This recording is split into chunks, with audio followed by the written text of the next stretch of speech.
Полека, но сигурно се полни инфективното оделение во клиничка болница Штип, изјави началничката Дијана Шишкова.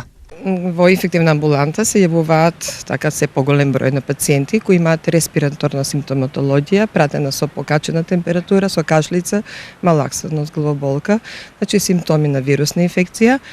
А дел од истите кои се со потешка симптоматологија на упорна кашлица, на симптоми на гушење, дел од нив и со пониска сатурација, секако ги хоспитализираме.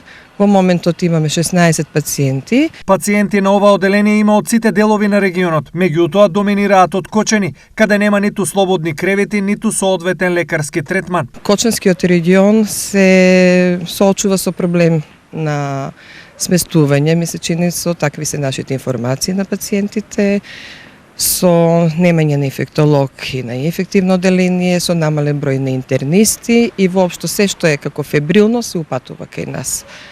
Што значи дека ќе имаме голем наплив од овој регион. Или матичните или интернистите ги праќаат за хоспитализација и за мислење специјалистичко кај нас. Според Шишкова, кај двајца од пациентите е потврден ковид, останатите се со вирози и со грип од типот А.